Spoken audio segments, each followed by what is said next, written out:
Hello MSc, welcome to my channel. तो आज हम आगे बढ़ते हैं हमारे नेक्स्ट टॉपिक पे जो है रिलेटिव कॉन्जुगेशन एंड नॉमेनक्लेचर, यानी कि आज हमने नॉमेनक्लेचर की बात करनी है। तो देखिए आपके सिलेबस में तीन टाइप का नॉमेनक्लेचर है, एक है डीएल टाइप नॉमेनक्लेचर, एक है आरएस टाइप नॉमेनक्लेचर और एक है ईजेड टाइप नॉमेनक्लेचर। ओके, तो देखिए नॉमेनक्लेचर पे कोई डायरेक्ट क्वेश्चन तो बनता नहीं है, बट इनका स्टीरियोकेमिस्ट्री में बहुत यूज है। ठीक है, देखिए जैसे अभी तक में हम बात करें तो हमने क्लासिफिकेशन पढ़ा, रैस्मिक मॉडिफिकेशन पढ़ा, एनेंटियोमर, डायस्टीरियोमर्स पढ़े। तो उस पर जो हमारा कायरल सेंटर था, हमारा जो कायरल सेंटर था, कायरल कार्बन था, उसका हमको नॉमेनक्लेचर करना पड़ा था। तो अभी तक हम लोग आरएस टाइप नॉमेनक्लेचर ही पढ़ रहे थे। ठीक है, हमने प्रीवियस वीडियो पे ही पढ़ा था। बट अब क्या है, आगे आपको डीएल और ईजेड टाइप का नॉमेनक्लेचर भी पढ़ना होगा। ठीक है, तो आज की वीडियो पे हम बात करने वाले हैं डीएल टाइप नोटेशन की, यानी कि डीएल टाइप नॉमेनक्लेचर की। तो मैंने यहाँ पर कुछ पॉइंट्स लिखे हैं accord related to DL notation के लिए, तो ये मैं आपको शेयर कर दूंगी, ये आपको रिवीजन में काफी हेल्पफुल होंगे। ठीक है, तो स्टार्ट करते हैं वीडियो को। पहले मैं आपको एग्जांपल से समझाती हूँ। देखिए, अगर आपको किसी मॉलिक्यूल का नॉमेनक्लेचर करना है, किसी मॉलिक्यूल के कार्बन कायरल एटम का नॉमेनक्लेचर करना है बाय डीएल से, यानी कि कौन सा कायरल एटम आपका डी टाइप होगा, कौन सा एल टाइप होगा।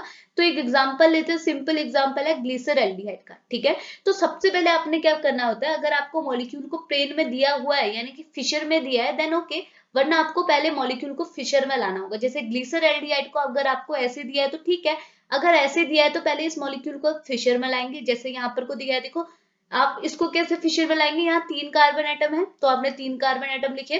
पहले के पास एल्डिहाइड ग्रुप है, पहले पे एल्डिहाइड ग्रुप लगाया, दूसरे के पास एक हाइड्रोक्सी और यहाँ पर एक हाइड्रोजन होगा, तो हाइड्रोजन और हाइड्रोक्सी ग्रुप लगाया। तीसरे के पास यहाँ पर दो हाइड्रोजन होंगे और एक हाइड्रोक्सी, तो आपने यहाँ CH2OH लिख दिया। ओके, यानी कि ये मॉलिक्यूल पूरा प्लेन में आ गया, कोई मॉलिक्यूल ना डेस में है ना कोई मॉलिक्यूल वेज में। इतनी चीज क्लियर हुई। सेकेंड स्टेप पे आपने क्या करना है, कायरल एटम ढूंढना है, क्योंकि नॉमेनक्लेचर तो हमने कायरल का करना है। तो इस मॉलिक्यूल में, ग्लिसरल्डिहाइड के मॉलिक्यूल में, अगर आप कायरल एटम देखेंगे तो सिर्फ एक कायरल एटम है। क्यों?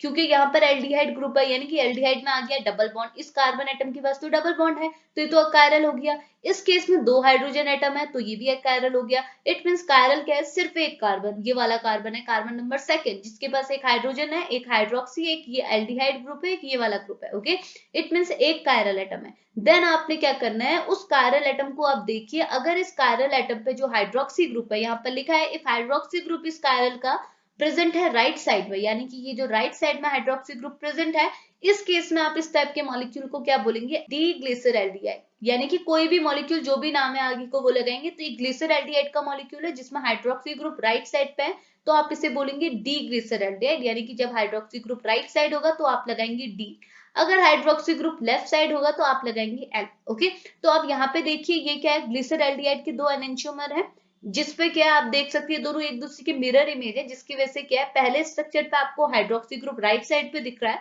बट इसके मिरर इमेज में, यानी कि जो इसका एनेंटियोमर है उस पर आप देखेंगे हाइड्रोक्सी ग्रुप लेफ्ट साइड आ गया। इट मींस पहले स्ट्रक्चर को तो आप डी ग्लिसरल्डिहाइड कहेंगे और दूसरे स्ट्रक्चर को एल ग्लिसरल्डिहाइड कहेंगे। ओके, और ये चीज हमेशा ही ऐसी होती है कि अगर आप एनेंटियोमर देखेंगे, अगर एक एनेंटियोमर में जो एनेंटियोमर पेयर है उसमें जो दो मॉलिक्यूल है, अगर पहले मॉलिक्यूल का जो कॉन्फ़िगरेशन है, नॉमेनक्लेचर, वो डी होगा तो दूसरे का एल होगा, अगर एक का आर है तो दूसरे का एस होगा, अगर पहले का ई है तो दूसरे वाले का जेड होगा। ये तो कॉमन चीज है। ओके, अगर एक और चीज आ जाती है, अगर इस मॉलिक्यूल में तो सिर्फ एक कायरल एटम है, तो हमने क्या किया, ये देख लिया। लेकिन अगर किसी मॉलिक्यूल में दो कायरल एटम है, जैसे आप यहाँ देखिए, यहाँ पर कुछ दो कायरल एटम है, और आप देखिए कि पहले कायरल एटम में जो हाइड्रोक्सी ग्रुप है वो लेफ्ट साइड है, लेकिन दूसरे कायरल एटम में जो हाइड्रोक्सी ग्रुप है वो राइट साइड है। ओके, तो इस केस पे आप क्या करेंगे, इस केस में आप कौन सा कायरल एटम देखेंगे, क्योंकि हाइड्रोक्सी कभी लेफ्ट हो जा रहा है कभी राइट हो जा रहा है। देन आप इस केस पे क्या करेंगे, ऐसा मॉलिक्यूल, ऐसा आपने क्या करना है इस केस में, सबसे लास्ट वाले कायरल कार्बन को उठाना है। आप यहाँ पे देखिए, इस कायरल एटम को देखना है जो सबसे नीचे प्रेजेंट है। तो आप इस मॉलिक्यूल पे देखिए, यहाँ पर आप देखेंगे हाइड्रोक्सी ग्रुप कहाँ है, राइट साइड में, तो आप इसको बोलेंगे डी टाइप का मॉलिक्यूल। अगर यही हाइड्रोक्सी ग्रुप में, क्या इसी मॉलिक्यूल में जो हाइड्रोजन होता वो यहाँ होता और हाइड्रोक्सी यहाँ होता, देन आप इसे बोलते एल टाइप का मॉलिक्यूल। इतनी चीज समझ में आई?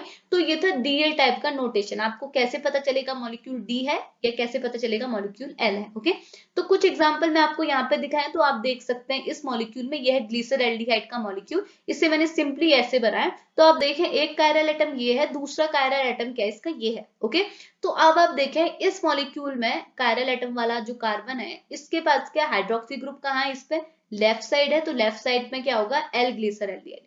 इस मॉलिक्यूल में जो कायरल एटम है उसके पास जो हाइड्रोक्सी ग्रुप है वो राइट साइड पे है, तो आप इसे बोलेंगे डीग्लिसरॉल्डिहाइड। ओके, तो दूसरा एग्जांपल देखें, ये है एग्जांपल ग्लूकोज का। तो इस मॉलिक्यूल में देखें, इसके पास तो नंबर ऑफ कायरल एटम है, एक कायरल एटम है, दो कायरल, तीन कायरल, चार कायरल।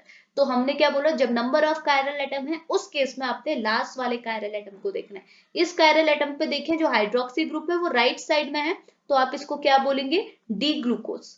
इतनी चीज क्लियर हो रही। अब आप दूसरे मॉलिक्यूल में देखें, इस पे जो हाइड्रोक्सी ग्रुप है वो कौन सी साइड पे, लेफ्ट साइड पे, तो आप इसे बोलेंगे एल ग्लूकोज। ठीक बोला हमने, डी ग्लूकोज, एल ग्लूकोज, समझ में आया। अगली है, ये हमारा एग्जांपल गैलेक्टोज का। ओके, गैलेक्टोज के केस पे देखिए, यहाँ भी नंबर ऑफ कायरल एटम है एक, दो, तीन, चार, एक, दो, तीन, चार, ये दोनों एक दूसरे के एनेंशियोमर है, तो जो इसका होगा ये इसका, या इसका वाले का क्या होगा, उसका उल्टा होगा। तो इस पे भी आपने लास्ट वाला मॉलिक्यूल देखना है, तो आप इस पे देखिए हाइड्रोक्सी ग्रुप आपका कहाँ है, राइट साइड है, तो आप इसको क्या बोलेंगे, आप इसको बोलेंगे डी गैलेक्टोज। ओके, और इसका डी है तो इसका, ये इसका एनेंटियोमर है तो इसका क्या होगा, एल गैलेक्टोज। सिंपल है, तो यही चीज होती है। तो यहाँ पर अगर मैं आपको ये पॉइंट्स की बात करूं, तो पॉइंट्स में हमने यही बोला है, इन दिस नोटेशन जनरली, ये जो नोटेशन है वो जनरली हम लोग शुगर, कार्बोहाइड्रेट, अमीनो एसिड के लिए यूज करते हैं। तो आप देख सकते हैं हमने किसका एग्जांपल लिया, ग्लिसरॉल्डिहाइड का, ग्लूकोज का, फ्रैक्टोज का, गैलेक्टोज का। तो ये सारे हमारे शुगर्स रहते हैं। तो शुगर, कार्बोहाइड्रेट, अमीनो एसिड के लिए जनरली हम इस टाइप का नॉमेनक्लेचर हम यूज करते हैं। ओके, तो ये बोल रहा है आउट ऑफ 4 रिप्रेजेंटेशन, हम लोग अगर हमने डीएल टाइप का नोटेशन बनाना है तो हमको मॉलिक्यूल को सबसे पहले फिशर में लाना होता है। क्यों लाना होता है, मैंने आपको बताया, आपके पास 4 नोटेशन होते हैं, सॉहॉर्ट्स वाला होता है, एक न्यूमन का होता है, एक फिशर होता है और एक वेजडेस का होता है। लेकिन आपने क्या करना होता है, अगर आपने डीएल नोटेशन बनाना है किसी भी मॉलिक्यूल का, तो आपको पहले मॉलिक्यूल को फिशर में लाना होता है, मैंने आपको बता दिया। ठीक है, अगली चीज बोल रहा है, remember DL notation is not related to dextro और लीवो। देखिए डेक्स्ट्रो और लीवो जब हम लोग बात करते हैं ऑप्टिकल एक्टिविटी पे, हमने बात की थी, तो हम इसको भी डीएल से रिप्रेजेंट करते हैं और डीएल नोटेशन को भी हम डीएल से रिप्रेजेंट करते हैं, बट ये दोनों चीजें सेम नहीं है। ठीक है, इन दोनों में बहुत बहुत अंतर है, ये तो अलग चीज है, ये भी अलग चीज है। ठीक है, तो अब अगला है स्टेप्स। स्टेप्स आप क्या क्या यूज करेंगे, पहला बोल रहे हैं जो हाईली ऑक्सीडाइजिंग ग्रुप है उसको टॉप पोजीशन पर लगाइए, और जो लेस ऑक्सीडाइजिंग ग्रुप है उसे बॉटम पे। इसको आप नेगलेक्ट भी कर सकते हैं, क्योंकि देखिए ये कुछ ज्यादा कुछ खास है नहीं, क्योंकि देखो हमेशा हाइड्रोक्सी ग्रुप, हमको पता है हमेशा क्या है, एल्डिहाइड,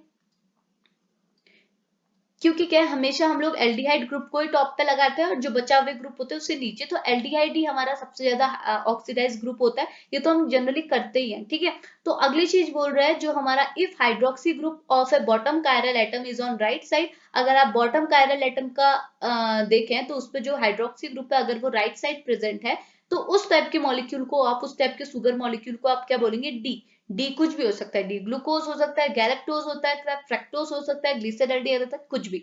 लेकिन अगर हाइड्रोक्सी ग्रुप कहाँ प्रेजेंट है, लेफ्ट साइड पे हाइड्रोक्सी ग्रुप यहाँ होगा, तो आप उसको क्या बोलेंगे, इस टाइप के शुगर मॉलिक्यूल को आप क्या बोलेंगे, एल टाइप के, यानी कि L glucose, L fructose, L glyceraldehyde, L galactose. Okay, तो ये था सिंपल है डीएल नोटेशन। आपको क्या करना है, बस कायरल एटम की में हाइड्रोक्सी और हाइड्रोजन ग्रुप की पोजीशन को देखना है। ठीक है, तो यहाँ पर हम फिनिश करते हैं अपना डीएल नोटेशन। होप आपको वीडियो पसंद आई होगी। अगर आपको बीएससी और एमएससी से रिलेटेड केमिस्ट्री के और कंटेंट चाहिए तो please like share and subscribe my channel.